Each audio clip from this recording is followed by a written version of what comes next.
He gets one high in the air. Left field, this one's got a chance. And let's go on a cowhide. Joyride. Sound the horn. The RailCats clear the yard. Hello, RailCats fans, and welcome back to another edition of the RailCats Talk podcast. I'm your host, Kyle Savedich. And before we get into the game, there's a couple things that I want to discuss. As far as I'm going to try something new, as I will try my best to do, I'm calling it a quick game recap show, where I basically am going to recap the entire game, more of like highlighting the big parts, the scoring parts, really, of like, it's not going to tell the entire game, but it's going to tell you the majority of the game with a couple game highlights. But see, here's the issue with the game highlights, is that with like right now I'm sitting here trying to wait for the game to upload so I can kind of go through and pull everything and make the highlights, like the B-roll part of it.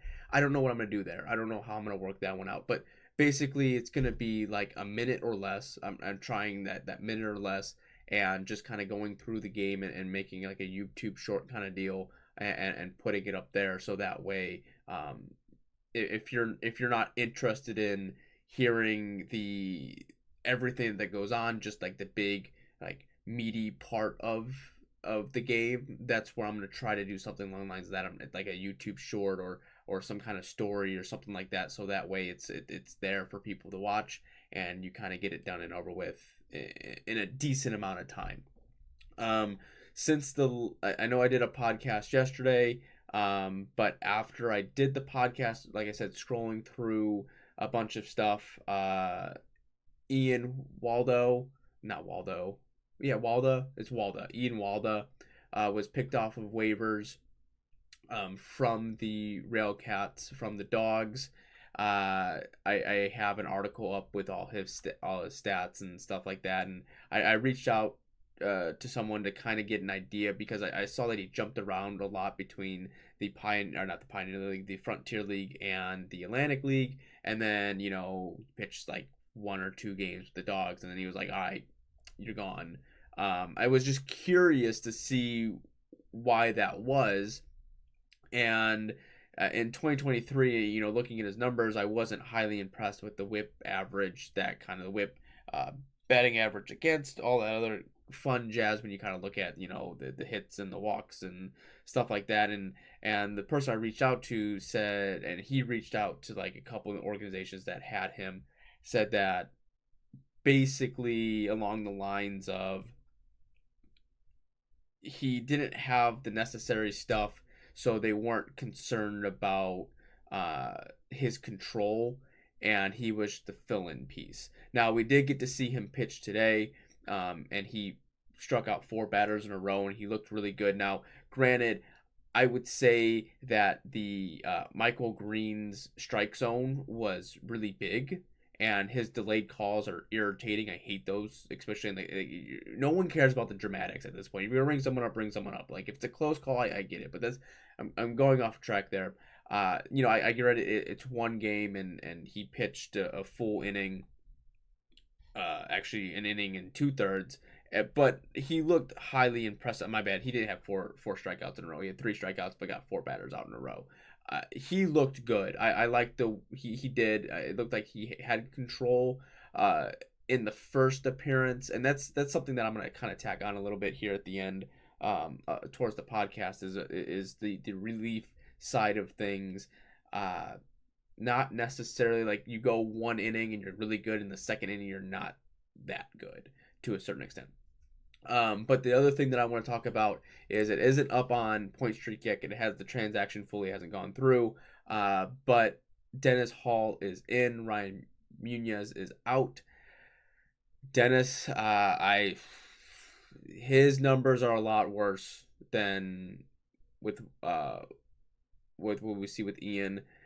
I'm not 100% positive. I'll have an article written about him.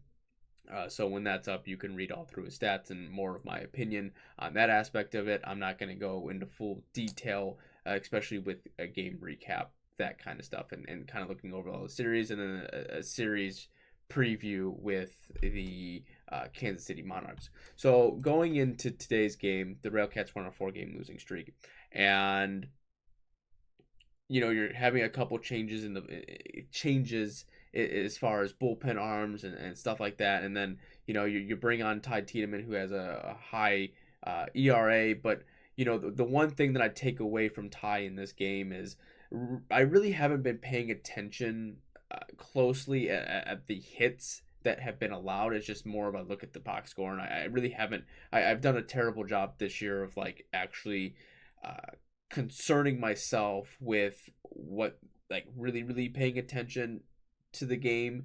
And not saying that I don't pay attention to the game, I'm just saying like really paying attention to those little details that I've probably been missing.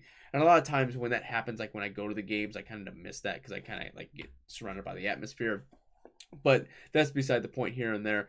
Realistically, out of the 6 hits that he gave up and the 4 hits he gave up at the beginning of the game were soft, weak contact hits that just kind of found spots that RailCats players just weren't at. And realistically, 3 runs that he gave up, realistically, you couldn't really tag on him. He was only tagged with 3 earned runs, but really, he should have just been tagged with 1 earned run at that point, because when you look here in the first inning, Ulrich hits a double, opens up the game. Barth drives him in on an RBI single. He steals second base, which is another issue that we kind of have to go with. Luckily, Quintana actually caught 2 people stealing today, which is pretty impressive. But getting away from that, Achenbach, he struck out, and then Rinwalt, he got onto first after a single, another like bloop little single that it was just like, oh, you got to be kidding me at like this point. And Tiedemann went to go pick off, which then that moved Barth the third. Tiedemann went to go pick off Reinwald, and Valera just didn't grab it, didn't catch it. I mean, he had it, he just mishandled it, and then Barth ended up scoring. That was it for the scoring for for Sioux Falls until the third inning. But the RailCats, when you look here, they didn't get a hit until the 4th inning.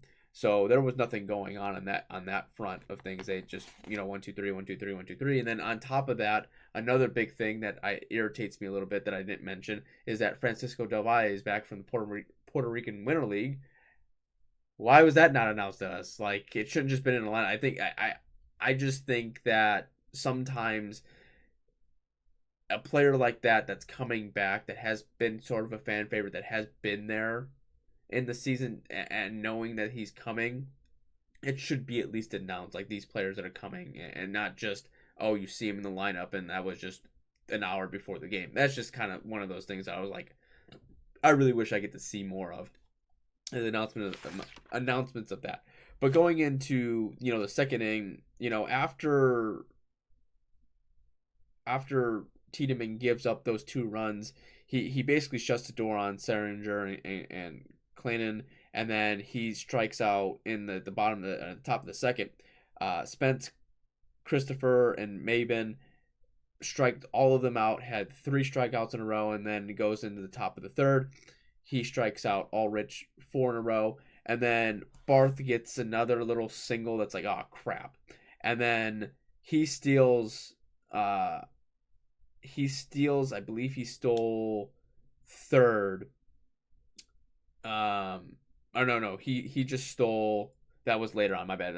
This is why sometimes like reading the box score is kind of annoying, because I miss it where I'm at in the situation. So he gets on first. Achenbach flies out to right, and it's like, okay, we're fine. And then we have a bit of a control issue, and Rainwalt walks, and it's like, okay. He walks. He gives up 1 walk. That's the first walk he's given up today in three innings. Okay, that's fine. The control's there. It's better. He's on a heater right now. He's doing fine. He gives up the 1 hit. Not that big of a deal. And then this is where the stolen base aspect comes in. And this isn't just on the catchers.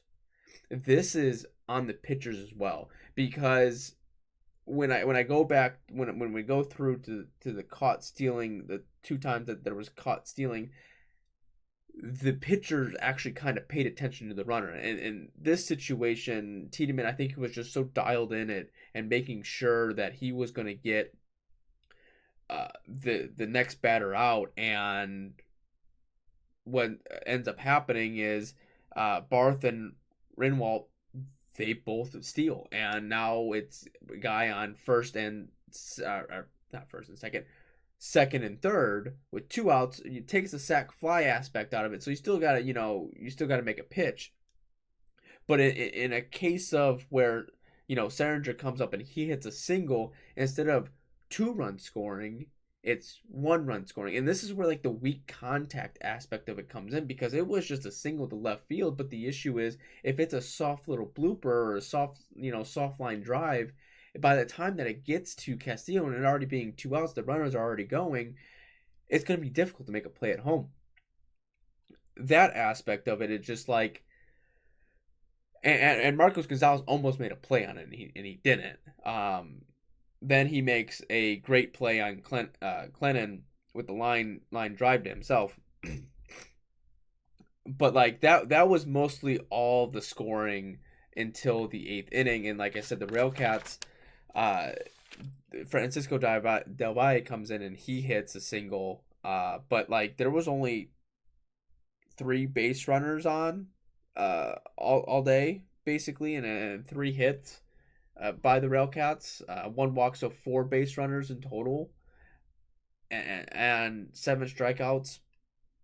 But like when you go 1, 2, 3, 4, 5 innings of 1, 2, 3 innings, you're not. This is reminds me of what happened with the Chicago Dogs. That game, it's like, granted, I get that you gave up the 4 runs. Like that's a hole in itself to pick yourself out of.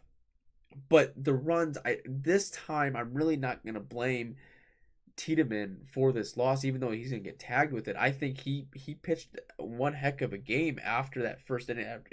He pitched 6 innings. He gave up 6 hits, 4 runs, 3 earned, 1 walk, 7 strikeouts. Like he's had 7 strikeouts the past 3 starts, and he gets 7 in today's game. Like I think he's gonna turn a corner, and he has that mindset that he's gonna turn that corner and he's gonna be better, and that's what we're gonna hopefully gonna see. Now it's just one of those cases of like, where did the offense go?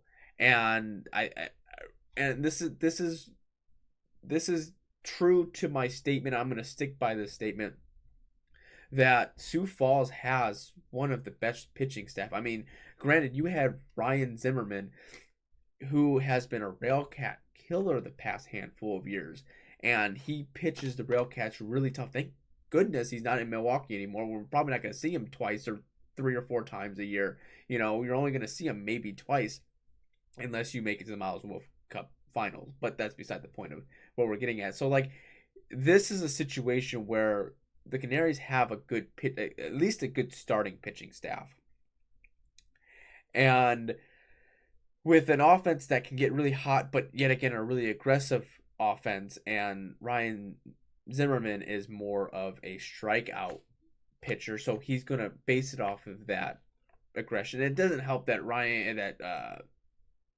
Michael Green's strike zone was kind of a bit shaky, a little bit more extended either way. He was even throughout the entire game, but that's nor here nor there on that aspect of it. Running through the pitching line, going into Piazza, he comes in, I believe I have him coming in at the 8th, my bad, not the 8th, because he came in at the 7th, where he gets a 1-2-3 inning. Aldrich gets a single off of him. He steals 2 bases. Like this is the one where I'm like, he steals 2 bases, and I know that Nicholas was kind of ticked off a little bit after he got a pitch clock violation, I believe, on Ulrich. He says there was 1 second. He was just kind of already flustered after that. So, he's not so much focused, and I get that it's a 4-0 game at this aspect, but it's still a 4-0 game. Like anything could happen. You get 3 walks or 3 singles, and someone hits a home run, and it's grand slam. You're good to go. this is the situation of where you need to check the runner to a certain extent, because Ulrich steals back-to-back bases, Barth gets a sac fly, and there then Achenbach hits a single, and then Ray Walden walked, I believe, and oh yeah, he walked. So then came in Ian Walda, and I'm like, okay, let's see how he does, right? And the first thing he does is I think he checks the runners. He checked the runner a little bit better, because Achenbach got caught stealing going to third, and that was the second time Quintana threw out a runner, and that's the first time at third he threw out a runner. He did throw out Sanginger to end the sixth inning and a caught stealing, and I think at that point Tiedemann kind of zoned himself in, and I think he was in the zone, and he kind of had that was coming, and it was there. Like, I'm not saying that Quintana, a handful of the stolen bases, he was close, but just not there. And I think just a little bit of delay from the pitcher to kind of freeze the runner is one of those aspects. But you know, seeing Walda do that and then strike out Seringer, and then he comes in and finishes the ninth, you know, a strikeout looking, a strikeout, and then a flyout. Like, he looked really good. And when I get into the aspect of Nicholas, was when he came in to the seventh inning, he had a 1-2-3 inning. Then he gets into the second portion of that inning, or the second, going into his second inning of relief. He just didn't look like he had it. Right? It's just one of those situations where I think he just got flustered at the pitch clock violation and he was just not having it. And that's something you can't have. You have to have that mental toughness. And I know he's probably maybe shaking up a little rust from being released and not necessarily playing, or the case may be. I like to see that, these are the situations that Lamar Rogers needs to put these pitchers in. Is they're newer. It's the game's not necessarily out of hand, but it could get out of hand. Let's see what they can and can't do. And at this point, I'm not saying, he gave up one run. You can't really fault him on one walk to a certain extent, but two hits. Like, you can't be giving up three base runners in 1 1/3 innings pitched. But then Ian comes in and he shuts the door. He looked really good. So it's just to see what we're going to get out of him. Looking at the batting order here, Gio Diaz, he went 0 for 4. Francisco Davai went 2 for 4. Diaz also struck out once. Basabi went 1 for 4. Rincon went 0 for 4. Quintana went 0 for 2, 1 walk. LG Castillo went 0 for 3 with 1 strikeout. Marcos Gonzalez went 0 for 3 with 2 strikeouts. Valera went 0 for 3 with 1 strikeout, and Brandon Fields went 0 for 2 with 2 strikeouts. The RailCats had 3 hits and 7 strikeouts. The pitching staff in total gave up 5 runs, 8 hits, 4 RBIs, 2 walks, and 10 strikeouts. The 10 strikeouts, 7 of them came from Tiedemann. The soft contact kind of bit him a little bit, and that's always kind of rough to see in that aspect of when that happens. Another one of these where, like, something's got to change. Just kind of talking around, it's one of those, like, all right, when are we going to kind of turn the heat up on Lamar Rogers here a little bit on his seat? And I would say probably, we're going, next game is going to be the 20 game mark. And I would say we give it 10 more games.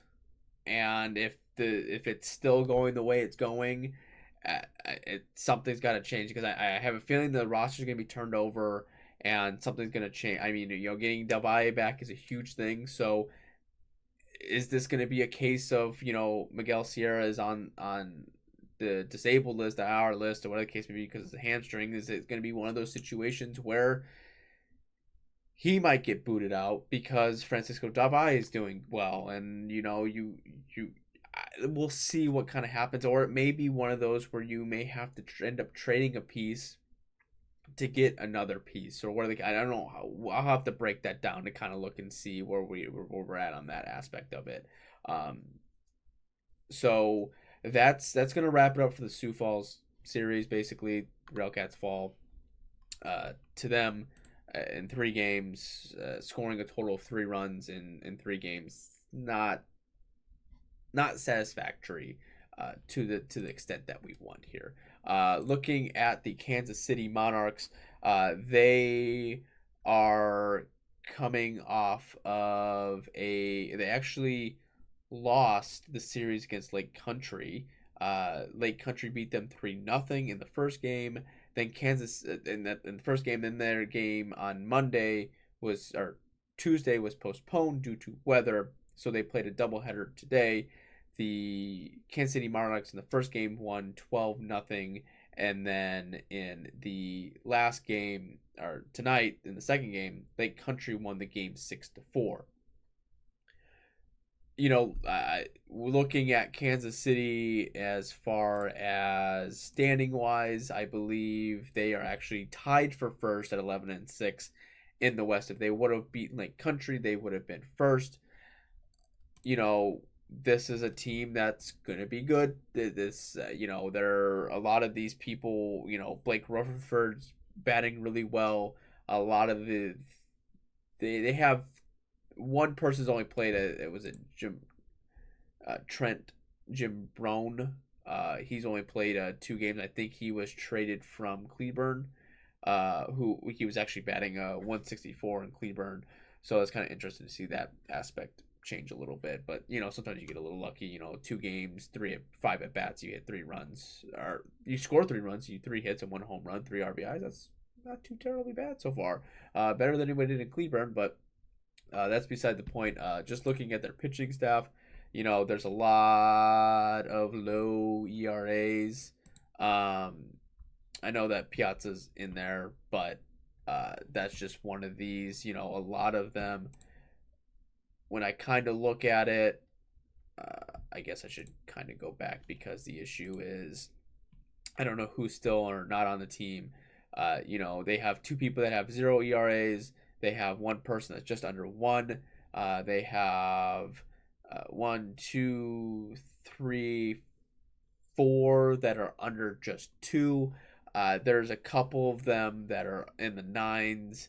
One's in a 7, one's in 5. But you have 4 people that are above that 5 mark. You got a pretty good pitching staff going on there right now. So it's going to be interesting to see how that's all going to wrap itself up into the series. It's going to be a tough series. It's going to be really tough. So this week's schedule is Thursday, Friday, off Saturday, play Sunday.